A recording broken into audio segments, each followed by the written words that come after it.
안녕하십니까. 저는 고신의대 내과학 교실의 김부경입니다. 먼저 제 청와대 청원글을 읽어주시고 또 많은 공감을 해주셔서 정말 감사드립니다. 그 청원글 덕분에 이 자리에서 발언해 달라는 요청을 받게 되었는데요. 사실 발언 요청을 받고 좀 고민을 많이 했습니다. 제가 과연 이 자리에 나서는 것이 맞는지 또 어떤 말씀을 드릴 수 있을지 고민을 많이 했는데요. 지금 병원에 남아있는 여러 교수님들의 뜻과 또 제가 오랫동안 생각해 오던 것들을 선생님들께 좀 전달해 드리는 것이 선생님들께 또 힘이 될 수도 있겠다는 생각이 들어서 이렇게 용기를 내게 되었습니다. 지금 코로나 상황 때문에 생방송에 참여할 수는 없고 이렇게 녹화로 선생님들께 인사를 드리게 되었습니다. 지금 저는 어제 당직을 서고 40시간째 병원에 있습니다.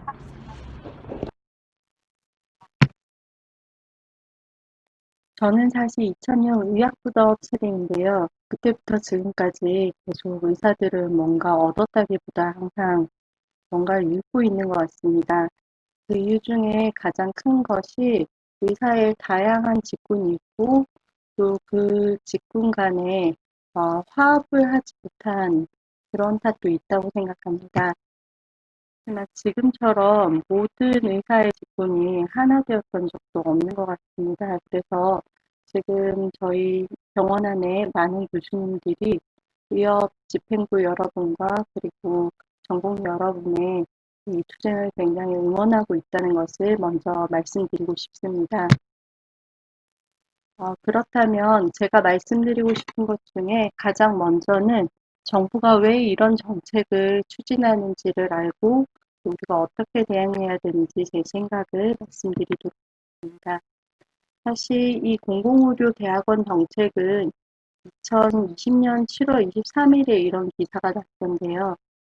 남원에 대학원을 추진하겠다고 하는 이런 그 민주당의 발표가 있었는데 이거는 꼭 정치적인 목적인 것처럼 보입니다. 사실 이 발표는 2018년도에 발표된 내용입니다. 보시면 이 기사는 2018년도에 발표된 것이고 이 내용의 목표는 치료 가능 사망률 격차를 줄이겠다는 것인데 도시 지역과 이제 시골 지역에 치료 가능 사망률의 격차가 있는데 이 격차를 1.15배까지 낮추겠다는 그런 목표가 있고 모성 사망비도 8.4명에서 6.7명까지 낮추겠다는 그런 목표를 가지고 있습니다. 그런데 과연 이 목표를 달성하기 위해서 공공의대를 설립하겠다는 그런 내용인데 발표가 나기 전에 이제 배경이 되는 연구가 바로 이 건강보험 의료지도 구축 연구입니다. 김윤 교수님께서 발표하셨던 연구고 2018년도에 이 내용이 굉장히 크게 많이 여러 매체에서 보도가 되었습니다. 보시면 서울 지역보다 충북 지역에 연령 표준화 사망률에 굉장히 차이가 난다는 것이고요. 사실 이것이 그래프가 굉장히 차이가 많이 나게 보여줘서 그렇지 서울이 2.8명 그리고 충북이 3.6명인데 과연 다른 나라의 이 의료 이런 똑같은 지도를 그려봤을 때 사망률의 차이와 시골 지역과 그리고 최고 도시 지역의 사망률의 차이가 다른 나라에 나는 것보다 우리나라가 과연 그렇게 크게 나는 것인지 저는 사실 그게 궁금하고요. 그런 부분에서 우리가 조금 자료를 한번 준비해 보면 어떨까 생각이 됩니다. 그래서 이 아무튼 사망률을 이 차이가 나는 것을 격차를 줄이는 것이 이제 목표다. 그 줄이기 위해서 공공의대를 설립해야 한다. 결론이 어떻게 그렇게 나는지 이제 그래서 같은 연구고요. 치료 가능한 사망률 지역 격차가 3.6배란다. 그래서 결론적으로 지역별 공공의료를 강화해야 되겠다. 이런 것으로 추진합니다. 그래서 치료할 수 있는데 살리지 못한 환자 수가 경북 영양군이 서울 강남구의 3.6배에 달한다. 그래서 필수 의료 분야 지역 격차가 심각하다. 그리고 이와 같은 문제를 해결하기 위해서 공공보건을 강화하겠다라고 하였습니다. 그런데 이제 이 공공보건을 강화하는 것이 과연 이 목표를 달성할 수 있는 방법인가? 지금 이 부분에서 우리 의사들과 차이가 있는 것 같습니다. 의견 차이가. 그래서 어떻게 그러면 이 부분이 틀렸는지를 제가 생각하는 몇 가지를 말씀드리도록 하겠습니다. 먼저 왜 다른 지역이 아니고 그렇다면 공공의대에 나주에 세우는가? 왜냐하면은 치료 가능 사망률이 가장 낮은 곳이 서울 강남구고 그 다음에 가장 많은 곳이 경북 영양군 그리고 충북 음성군입니다. 그렇다면 이런 지역에 공공의료 기관을 세워야지 왜 또 나주에 세운다는 것인지 모르겠습니다. 잘 아시다시피 우리나라 전국 의과대학은 80년도에 굉장히 많이 생겼습니다. 수도 급증하였고, 그리고 의사 의과대학 개수도 많이 증가했고, 의과대학 입학 정원도 2,000명에서 3,000명으로 이제 80년, 82년에서 81년 사이에 굉장히 1,000명이나 급증했습니다. 그런데 이 이유가 의료에 기반한 수급 추계가 아니고 잘 아시다시피 이 당시 정부의 경제개발 5개년 계획에 의한 것이었습니다. 그래서 의료 그 인력을 양성하는데 의료 인력의 추구로 한 것이 아니고 정치적인 논리로 의과대학을 설립했다는 것이 큰 문제라고 여러분들이 배워오셨습니다. 사실 이 자료는 서울대학교 의과대학 의료관리학교시 자료이기 때문에 서울대학을 졸업하신 분들은 이 자료를 이미 많이 보셨을 것입니다. 그러면서 서울대학교 선생님들께서는 이렇게 외우셨을 것입니다. 우리 지금 정책에서 왜 그럼 400명씩 4,000명인가? 이것은 어떻게 추산한 것인가? 이런 생각이 드는데요. 서울대학교 의료관리학 교실의 내용을 보면은 의료 인력 정책을 세울 때는 이런 교육 정책과 의료 정책을 가지고 있고 그 내용이 여러 국가 부처들과 상의를 해야 한다고 상의해서 계획을 세워야 한다고 이제 배우셨을 것입니다. 그래서 과연 이런 논의를 거쳤는가, 그리고 그 가장 이런 논의에서 중요한 의료계와 논의를 했는가, 이 부분이 저희가 지금 문제인 것이고요. 그 다음에 의료 인력의 추계 유형이 있는데요. 이것도 의료관리학 교실에서 가르치는 내용입니다. 의료 필요에 근거한 방법이 있고요. 과연 이 부분에 그 의료 필요가 정확하게 산정되었는지, 그리고 의료 서비스 제공 목표량에 근거한 방법이 있고요. 그 다음에 의료 수요에 근거한 방법이고, 단위 면적당 의사 인력 수에 근거한 방법이 있는데요. 이 중에 어떤 모형에 의해서 추계된 모형이 모델이고, 왜 어떻게 계산된 것이길래 400명씩 4,000명이라는 것인지, 그냥 서남의대 TO 남는 걸 활용하겠다. 그것의 근거는 무엇인가?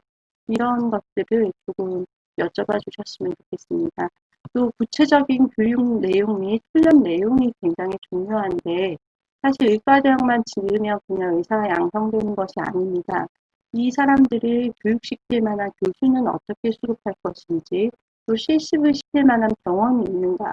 여기에서 단순하게 지금 병원을 새로 짓지 않고 서울국립중앙의료원에서 교육시키겠다고 발표가 되어 있습니다. 그러면은 이 병원은 서울에 있는데 왜 또 나주에 짓겠다는 것인가? 또 이들이 수련하는 동안은 또 서울에 가겠다는 것인데 그 지역의 의료 공백을 메꾸겠다고 공공의료를 그 지역에 짓겠다면서 또 수련의들은 서울에 가서 수련을 받고 그 이후에 다시 그 지역에 내려오고 사실 그런 것들이 굉장히 비효율적이고 사실 현실적으로 불가능하기도 합니다. 왜냐하면 수련을 받기 위해서 서울로 또 거주지도 이동을 했다가 이 사람들이 과연 그 지역에 다시 내려올 것인가 굉장히 의문스럽습니다. 그리고 이렇게 양성된 의료 인력이 과연 목표한 성과를 낼 수 있을 것인가 그것들을 이제 이렇게 지역 주민들이 이 사람들에게 과연 의료 서비스를 받을 것인가 이런 것도 굉장히 의문스럽고 그리고 자기 자신들이 목표한 바 달성하고자 하는 그 의료질 평가가 계속해서 되고 우리에게 결과를 기대할 것인가 이런 것들도 논의가 되어야 되겠고 또 근로조건 이 사람들의 월급을 어떻게 할 것인가 이런 것들도 이제 인력 추계의 내용이 되어야 된다고 생각합니다. 그리고 그 정도 예산이면 지금 있는 의료 자원을 활용하는 것이 더 낫지 않은가 이것이 이제 우리 의협이 몇 년 전부터 주장해 오던 것입니다. 이것을 지금 계속해서 몇 년 동안 듣지 않고 있다는데 우리가 분노하는 것입니다. 그래서 이건 우리가 지금 갑자기 주장하는 것도 아니고 의협이 계속해서 이런 주장을 하고 있는데 지금 몇 년 동안 줄곧 의사들의 의견을 무시되고 있으니까 우리가 이런 파업까지 하게 되는데 이르는 겁니다. 그렇다면 의료 취약지역 사망률을 낮추기 위한 목표를 위해서 필요한 것이 과연 진짜로 공공의대와 역학조사관인가? 왜냐하면 이 사람들을 학비를 전액 지원해서 공부를 시킨 다음에 10년간 의무 근무 기간을 두겠다는 건데요. 서울중앙의료원에서 수련을 받고 돌아와서 10년 동안 의무 근무를 해야 되는데 또 이 사람들이 의무 근무를 해서 돌아오는 곳이 공공의료기관이나 지역 역학조사관으로 근무하게 하겠다. 그리고 구체적 인력 배치는 시도지사가 지정하겠다. 이렇게 되어 있습니다. 그러면은 이런 곳에서 일하는 사람들이 과연 필요한 것인지 보도록 하겠습니다. 같은 연구인데요. 건강보험 의료 지도 구축 연구에서 보시면은 300병상 이상 종합병원의 수가 얼마나 많은지 빨간 것이 가장 부족한 곳이고요. 이 색깔이 옅어질수록 300병상 이상 종합병원이 많다는 것입니다. 그래서 이 지도와 중증도 보정 사망비를 보시면은 결국은 300병상 이상 종합병원이 없는 곳이 굉장히 일치하는 것을 볼 수가 있습니다. 또 비슷한 표인데 결국은 300병상 이상 종합병원이 없는 지역 그리고 지역 거점 의료기관이 없는 지역에서 점점 중증도 보정 사망비가 이렇게 증가하는 것을 볼 수 있습니다. 그렇다면 결국 같은 연구에서 내릴 수 있는 결론은 의료 취약 지역 중증도 부정 사망비를 낮추기 위해 필요한 것은 역학조사관이나 공공의료원이 아니라 300병상 이상의 종합병원과 지역 거점 병원과의 접근성입니다. 어떻게 하면 이 지역 거점 병원으로 심각한 사람들을 빨리 옮길 것인가? 이것이 더욱더 필요한 내용이라는 것입니다. 이미 우리나라처럼 의료 접근성이 매우 좋고 기본적인 보건교육과 보건의료 서비스 제공이 충족된 나라에서 사망률을 더 낮추기 위해서 필요한 것은 역학조사관이나 수련을 받지 않은 의사들이 아니라 300병상 이상의 종합병원과 지역 거점 병원에서 일하는 고도로 숙련된 전문의들이 더 필요한 것입니다. 그리고 정말로 의사만 많아지면 그 지역의 사망률이 줄어들 것인가? 그러니까 지금 앞에 세 가지 말씀드린 것처럼 가까운 곳에 지역 거점 병원 300병상 이상의 종합병원이 있으면 사망률이 줄어든다. 이건 과연 맞는 말인가?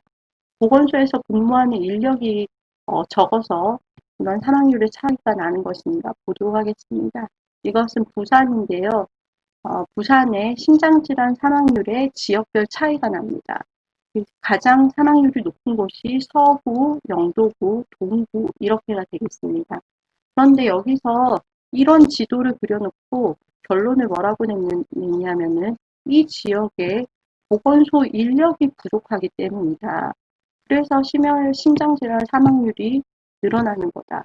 그래서 공공의료를 확충해야 된다. 또 이때도 이런 결론을 냈습니다. 이런 연구들이 하는 곳이 이제 보건의료를 담당하는 것이 되다 보니까 항상 이런 데이터를 이용하면서 그런 결론을 내는 것 같습니다.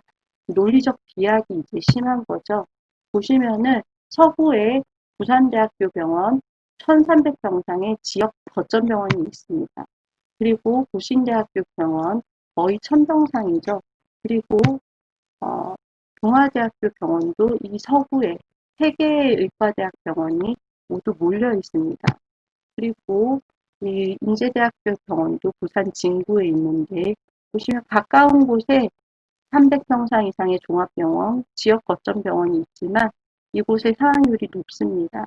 그것은 사실 부산에 와보신 분은 그 부산에 오지 않더라도 해운대구가 제일 잘 사는 곳이라는 것은 그 사회 경제적 수준이 가장 높은 곳이라는 것은 누구나 다 아시는 사실이고요.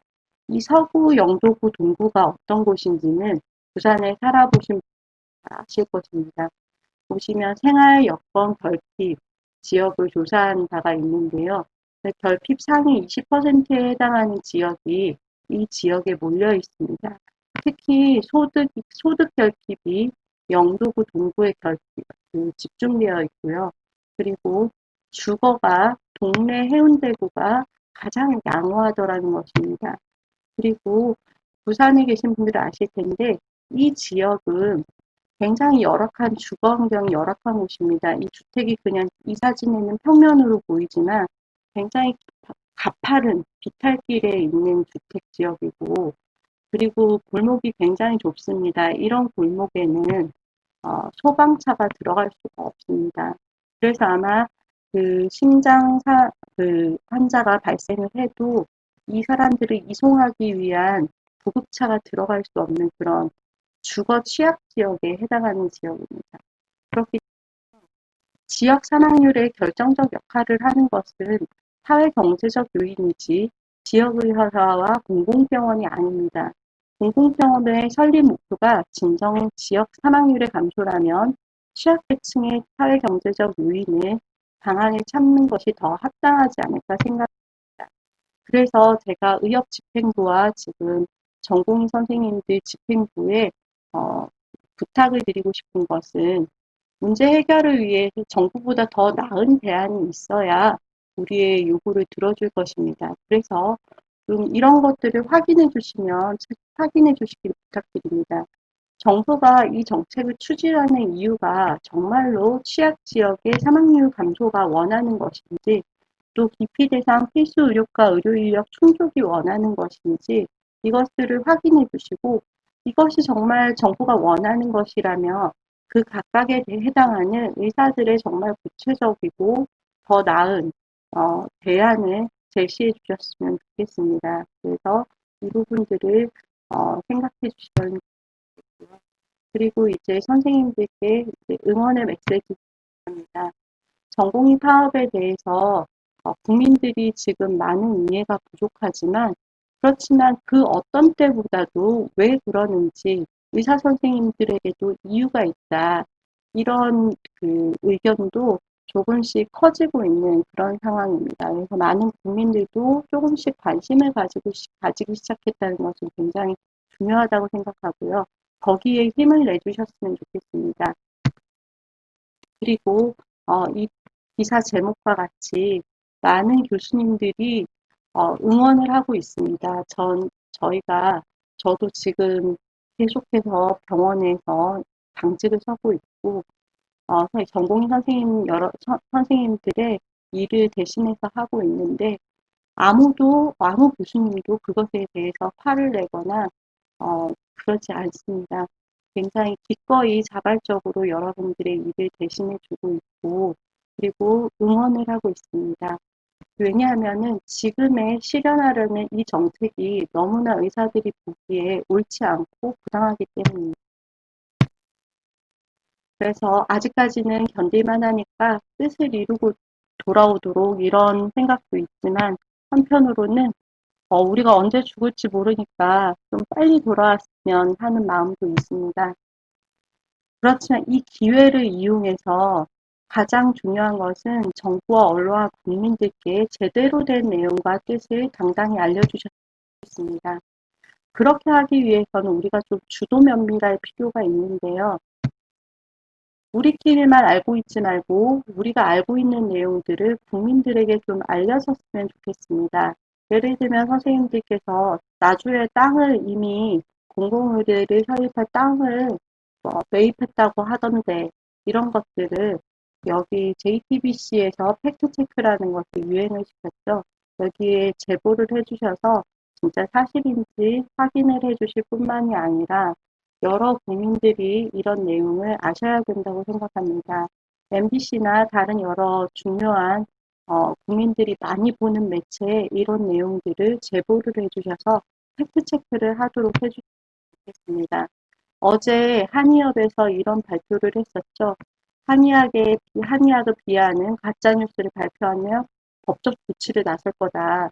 예를 들면 뭐 한약의 검증도 안 된 한약의 세금을 이게 가짜 뉴스인지는 모르겠는데 이런 내용들을 유포하면은 법적 조치를 하겠다는 것인데 이것들을 선생님들끼리만 공유하고 우리끼리만 분노할 것이 아니라 이런 것들을 서 팩트 체크를 해주시면 좋겠습니다. 예를 들면 공공의대 학생 선발에 시도지사 추천으로 들어가는 거냐라는 거는 보건복지부에서 직접 팩트 체크를 해주셨는데요. 이런 내용도 국민들이 아직은 많이 알지 못합니다. 그래서 이런 것들을 언론을 이용해서 많은 국민들이 알도록 하면 국민들이 스스로 판단할 것이라고 생각합니다. 그래서 이런 내용들을 팩트체크 해달라고 제보를 해주셨으면 좋겠습니다. 의사들이 사용하는 약과 한약은 어떻게 다른지, 한약은 임상시험을 거치나요? 지금 보험이 안 되는 항암제는 얼마나 많은가요? 한약을 보험해주며 결국 의료 비용의 상승이 일어날 텐데 의료비는 얼마나 더 내야 되나요? 공공의대는 시민단체 추천을 받으면 들어갈 수 있나요? 공공의대를 세우면 이제 사람들은 의사가 늘어나면 좋은 것이 아니냐라고 하는데 이것도 우리끼리 해명하시지 마시고 이국종 교수님 같은 분이 많아질 거라고 기대를 하는 것이죠. 과연 이런 선생님들이 많아지는지 팩트체크를 해보면 될 것 같습니다. 공공의대를 세우면 의료보험비는 얼마나 더 내야 되나요? 왜냐하면 이것들을 국비로 하겠다고 했기 때문에 결국은 세금이나 의료보험을 통해서 우리 국민들이 부담해야 되는 돈이 더 많아진다는 것입니다. 그런데 이제 사람들이 기꺼이 그 돈을 내겠다고 하는 것은 결국 이국종 교수님 같은 분들이 많이 생길 거라는 것이 기대하고 더 비용을 지불하겠다는 것인데 과연 이 내용을 정확하게 알리기 위해서 언론을 좀 이용하면 좋겠습니다. 또 의사수가 늘어나면 병원에서 안 기다려도 되는지, 의사수가 늘어나면 의료사고가 줄어드는지, 우리나라의 의사수가 과연 부족한가요? 이런 부분에 대해서 우리는 사실 다 아는 내용이지만 쉽게 풀어서 국민들이 좀 내용을 아실 수 있도록 언론을 충분히 이용하면 좋겠습니다. 그래서 현재 우리나라의 의사수가 모자란 것이 아니라 의료 인력의 질적 불균형이 있는 것이죠. 지금 우리나라는 오버 트레이닝된 선생님들이 너무 많고 또 이렇게 과하게 트레이닝된 선생님들이 결국은 자기 영역에서 일하지 못하는 미스퀄리피케이션 그러니까 이런 그 전공을 살리지 못하는 이런 의료 인력의 질적 불균형이 있는 것인데 만약에 이제 공공의대를 설립하면 그 선생님들은 우리가 주장하는 바는 언더 트레이닝 될 것이라는 말이죠. 정작 필요한 그런 트레이닝된 선생님들이 배출되지 못할 것이라는 것이 지금 의료계가 우려하는 바인데 이것을 그 일반 국민들에게 우리가 이해시키기는 매우 어렵습니다. 그래서 언론을 이용해서 이런 내용들을 잘 이해할 수 있는 자료를 만들어서 어, 국민들을 이해시켜 나가겠습니다. 그리고 사실 여기부터는 말씀드리기가 매우 조심스러운 부분인데요. 그래도 저에게 발언권이 주어졌기 때문에 일반 국민들이 우리를 어떻게 보는지 또 어떻게 좀 우리가 어떤 자세를 가져야 되는지 이런 부분에 대해서 선생님들께 좀 당부를 드리고 싶습니다. 사실 우리 국민들이 의사들에게 원하는 것이 바로 이 완전 무결이 아닌가 봅니다. 한국 사람들은 의사들을 왜 그렇게 미워하나요? 이거는 외국인들이 보기에도 굉장히 이상한 것 같습니다. 이런 비슷한 동영상도 있던데 사실 여기에 많은 선생님들은 교회를 다니시지 않겠지만 저는 사실 교회를 다니는 의사입니다. 한국 사람들이 가장 미워하는 집단 이단 콤보에 해당하는 사람이죠. 그런데 성경 말씀에 이런 말씀이 있는데요.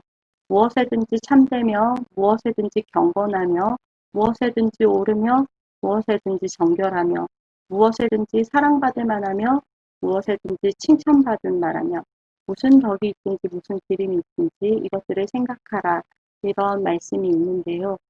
한국 사람들이 교회와 의사에게 바라는 모습이 바로 이런 것이기 때문인 것 같습니다.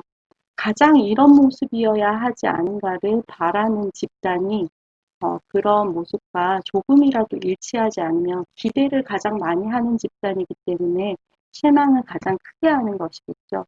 그래서 우리가 이렇게 되기는 정말 어렵지만 우리가 조금 더 이렇게 되기 위해서 좀 하지 않나 생각이 됩니다. 왜냐하면은 이거는 몇 년 전에 났던 기사인데 저는 사실 이 기사를 보고 굉장히 많이 울었습니다. 2018년에 났던 기사인데 서울 종로에 있는 여관에서 불이 났는데 이때 투숙객 중에 사망을 한 분을 보니까 그 엄마와 그리고 중학생 딸들이 이 화재로 사망을 했습니다. 그리고 제가 정말 이 기사를 보고 많이 울었는데 이것이 이 가족의 첫 번째 여행이었다고 합니다. 저는 아, 엄마와 딸들이 평생 이 가족이 첫 번째 한 여행에서 우리가 첫 번째 여행이면 그래도 펜션 정도는 갈 것 같은데 아무리 못해도 이 여관에서 잤을까? 얼마나 삶이 어려우면 어, 이 나이가 될 때까지 여행도 한 번도 못 갔고 또 그 첫 번째 여행을 어, 여관에서 잤을까? 얼마나 어려운 것일까? 정말로 우리가 상상할 수 없는 어려움이겠구나 이런 생각을 했습니다. 그래서 사람들은 정말 우리가 우리 의사들이 진작조차 할 수 없는 어려움에 처한 사람들이 생각보다 많고 그 사람들이 우리를 보기에 우리가 아무리 어렵고 뭐라고 한다고 해도 선생님들은 그래도 호텔 가시잖아요. 선생님들은 그래도 외제차 타시잖아요. 선생님들은 뭐가 힘들다는 거지? 도저히 이해를 할 수가 없는 것입니다. 그래서 우리가 힘들다는 접근법이 아니고 이, 그 조금 어, 많은 사람들, 우리 주변에 있는 사람들, 더 많은 사람들을 이해하고 이들을 설득하고 그리고 이게 지금 진행되는 정책이 옳지 않기 때문이다. 우리가 힘들어서가 아니다. 이것을 납득시키는데 노력을 했으면 좋겠습니다. 그래서 먼저 우리 주변에 직원들이 나를 어떻게 생각하는가. 왜냐하면 요즘 나오는 그 기사의 댓글들을 보면 병원의 사정을 굉장히 잘 아는 사람들입니다. 이게 잘 알지 않고는 이런 내용을 알 수 없겠다라는 내용들이 많은데요. 그렇기 때문에 가까이 있는 사람들이 우리 의사들에 대해서 굉장히 많은 불만을 가지고 있구나 이런 생각을 할 수밖에 없습니다. 그래서 지금 우리가 주장하고 있는 이 내용들도 우리 병원의 직원들은 과연 바로 알고 있는지 또 우리의 생각을 충분히 이해하고 공감하고 동의하는가 이것부터 먼저 점검을 해주시면 어떨까 생각이 되고요. 그리고 이제 우리가 싸우는 방식도 이 사람들이 보기에는 저 선생님들은 우리가 보기에 아무리 봐도 굉장히 잘 사는 사람들인데 뭘 더 받겠다고 저렇게 싸우는 거지? 이래서 납득을 할 수가 없는 것입니다. 그래서 가진 것이 없어서 억울한 자들이 할 수밖에 없는 그런 싸움의 방식을 취하는 것보다 장기적으로 진행되는 선한 무브먼트가 되었으면 좋겠습니다. 왜냐하면 선생님들도 이미 짐작을 하시겠지만 이것이 이번 한 번 투쟁으로 끝나지 않을 일이라는 것이 어, 분명합니다.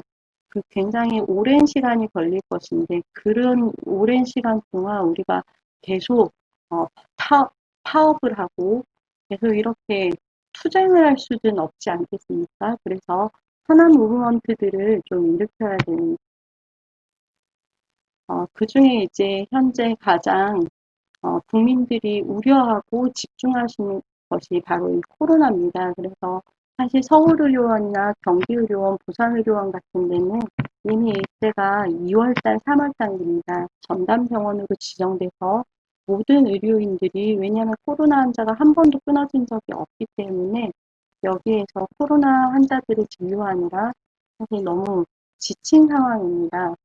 그래서 이곳에서 코로나 환자들을 전담을 해 주었기 때문에 지금까지 우리가 진료실에 편안하게 앉아서 환자를 볼 수 있었던 것이 사실입니다.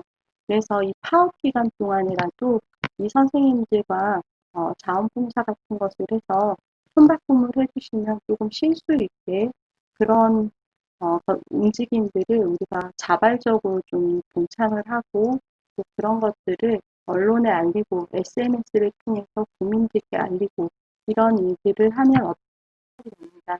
그리고 또 보건소에서 일하신 선생님들 정말 고생을 많이 하셨죠. 그래서 이제 이 코로나 최전선을 지키던 보건소 의사 선생님들이 그만두시고 또 그 인력 비어 있는 곳이 있고 또 순천 보건소 같은 경우는 직원들이 검체를 채취하다 감염되는 사건이 생겼는데 이 사실 보건소 직원들은 의료 인력이 아니기 때문에 아무래도 이 방호복을 입고 벗고 하는 과정에서 감염을 시킬 수밖에 없습니다. 우리 잘 훈련된 우리들도 옷을 벗다 보면은 손탈 시키게 되고 감염의 위험에 노출되는데요.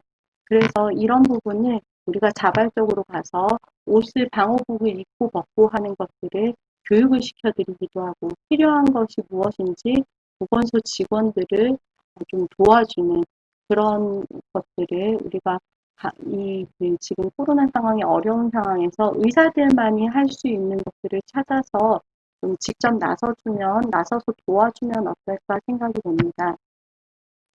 그래서 결국은 우리가 장기적으로 이 싸움에서 긴 싸움이 될 텐데요. 지금 한 번에 끝나지는 않을 것입니다. 결국은 이 긴 싸움에서 이겨내고 그 정부가 큰 움직임을 하려는데 그것을 우리가 원하는 방향으로 이끌어내기 위해서는 국민들의 이해와 공감이 필수적입니다. 그래서 마지막으로는 이 긴 싸움이 되는 것에 대해서 그동안 우리가 투쟁이라든지 파업이라든지 이런 네거티브한 이미지로 국민들에게 다가갈 수밖에 없었습니다. 그래서 의사들에 대한 반감이 지금 너무나 큰데 이 의사들에 대해서 좋은 인상을 가지고 우리가 그것을 유도해야 된다고 생각합니다. 우리나라 사람들이 가장 신뢰하지 않는 의료 전문가 집단이 의사입니다. 그래서 인식조사를 우리 의협에서 진행을 했었는데요. 의료 전문가별 의료 과실 사고로 피해를 입지 않을 것이라는 확신 정도가 의사에 대해서는 11.9%밖에 되지 않습니다. 그러니까 내가 만나는 의사에게 의료사고나 과실이 있을 수 있겠다라고 90% 사람들이 그렇게 생각을 하는 거죠. 정말 어느 정도 신뢰하지 않는가 그런 것들이 있는데요. 또 의사 선생님들도 마찬가지입니다. 우리나라에서 의료를 진행하면서 의료사고로 우리도 피해를 입을 것이라고 생각을 하는 것입니다. 그런 두려움이 있는 것이지요. 그래서 결국은 안전하기 위해서는 의료인에 대한 신뢰와 존중이 필요할 수밖에 없고 이 부분을 환자들과 국민들에게 꼭 납득을 시켜야 합니다. 우리가 환자가 안전하지 환자가 의사에 대해서 신뢰하지 못하고 불안감이 있고 의사도 마찬가지로 불안함이 있으면은 최선의 실력을 발휘할 수가 없게 됩니다. 이 부분들을 꼭 우리가 함께 개선을 해나가고 그래서 제가 이제 오랫동안 생각했던 것인데 어떻게 하면 환자와 의사의 신뢰를 회복할 수 있을까? 그래서 우리 동네 의사 캠페인 같은 것을 해주셨으면 합니다. 의협 집행부에서. 그래서 환자들이 직접 우리 동네 훌륭한 의사 선생님들을 뽑는 릴레이 체인 같은 것이지요. 그래서 의사들에 대해서 좋은 의사들을 발굴하고 좋은 선생님들을 환자들이 직접 추천하고 그러는 과정에서 의사 환자 관리 깨어졌던 의사 환자 관계가 회복되었으면 좋겠다. 그래서 얼마나 우리 동네 선생님들이 똑똑한지 우리나라 의사들은 세계에서 가장 똑똑한 의사들입니다. 실력이 있고요. 이제 소화기 내시경 같은 경우는 전 세계에서 가장 잘하는 선생님들이고요. 이런 선생님들이 대학병원에만 있는 것이 아닙니다. 전국 곳곳에서 내시경 하시는 선생님들이 굉장히 세계적으로 뛰어난 선생님들이라는 것을 우리가 이제 적극적으로 알려야 된다고 생각합니다. 그리고 우리나라 사람들은 그 로봇 수술을 도입한 지 10년 만에 전 세계에서 로봇 수술을 가장 잘하는 선생님들이죠. 손기술이 가장 뛰어난 선생님들입니다. 이런 그 훌륭한 실력을 가지고 있는 선생님들을 우리가 홍보해야 된다. 그래서 외국 사람들이 우리나라에서 의료를 한번 체험해 보면 깜짝 놀라죠. 이런 동영상들이 유튜브에 굉장히 많습니다. 이런 것들을 활용을 해서 우리나라 의료가 그 1차 의료를 감당하시는 선생님들의 질이 얼마나 높은지를 우리가 스스로 알려야 된다고 생각을 하고, 또 얼마나 우리 그 주변에 훌륭한 선생님들이 많습니다. 그래서 이분은 민영래 선생님이라고 저희 선생님이신데요. 지금도 파키스탄에서 코로나 위험에도 불구하고 그곳에서 환자들을 돌보고 또 그곳에 있는 환자들을 수술하고 그런 삶을 살고 계십니다. 그리고 이분도 이제 13년간 계속해서 마다가스카르에서 의료봉사를 하고 계신 분인데 이런 분들에 대한 동영상들을 많이 만들어서 의협에서 좀 배포해 주셨으면 좋겠습니다. 그리고 우리가 얼마나 따뜻한지 이렇게 굉장히 너무너무 훌륭한 이런 선생님이라도 우리 가까이에 그런 이제 환자들이 이런 선생님들에게 친숙하죠.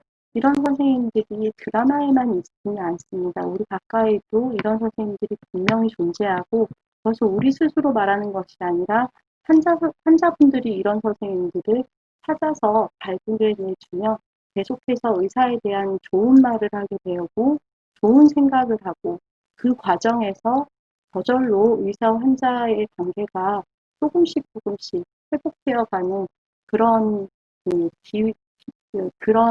그런 일들을 모험들을 기획해 주셨으면 좋겠습니다. 기획을 우리가 할 수 있는 것이 아니니까 의협이 나서서 이런 좋은 운동들을 기획해 주셨습니다. 그래서 마지막으로 선생님들께 지금 이 투쟁이 한 번에 끝나지 않고 굉장히 오래 갈 것인데 그래서 더 높이 날아서 멀리 봐주셨으면 하는 당부를 드리고 싶습니다.